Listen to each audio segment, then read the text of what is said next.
I would imagine the libs, especially in the entertainment industry, wish this story got entirely missed, but I think it's worth talking about, especially here. Let's bring our panelists back. Hannah Faulkner, conservative Anthony Raimondi. Guys, this was really interesting. The Toronto Film Festival is one of your big film festivals where all of the big names go. It's like the opposite of Cannes, or the North American version of the Cannes Film Festival. Those two big ones. Everybody goes.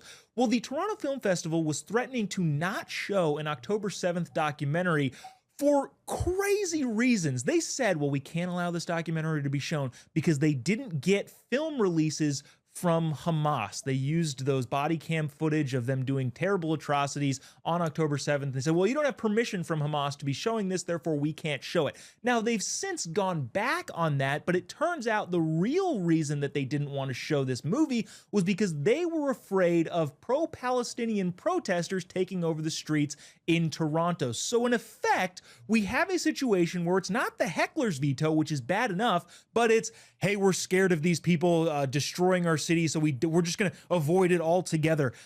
Anthony, is this the way to handle things going forward? I know Canada isn't the United States. There are softer people, unfortunately, but I think this really should not be the precedent of, hey, we're worried that these people are going to be very mean to our events, so we're just not going to have it at all. Yeah, well, the first thing that plays in my mind is I'm thinking, you guys are mad when people are mad that those protesters have gotten violent. So why are you not letting them do this, A? And B, I think that we should all pitch in and buy flights for the producers of this to go have the meeting with Hamas and ask them in person at a really nice little table and see how that goes for them. Yeah, will you please sign our film release so we can show our video here? Again, Hannah, the film festival did say, okay, fine, we'll let it go. We'll let this film get in. But I guess, what does that say that they even considered? Hey, again, we're really feeling threatened by these quote unquote protesters that'll probably turn into riots. I don't know. What does it say about the culture shift that says they would even consider not having this be put in the festival?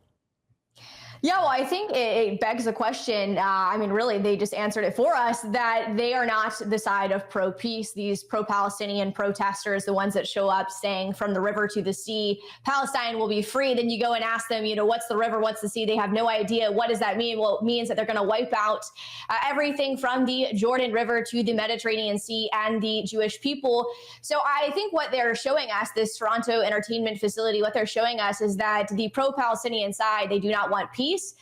It's interesting that they even made the statement they were going to have to make negotiations with a terrorist organization in order to be able to play these clips in the first place, which I'll say this, I know a lot of your audience may or may not know this, but it's to kind of get into the whole Hamas ordeal. Actually, Hamas will not even commit any acts of violence without having a camera. They will actually walk away from the situation. It doesn't matter who they've got on target. If they do not have a camera, they will not film the violence that they're about to commit. So I don't even think they needed approval. I don't think they need to make negotiations or to attempt to get approval from Hamas.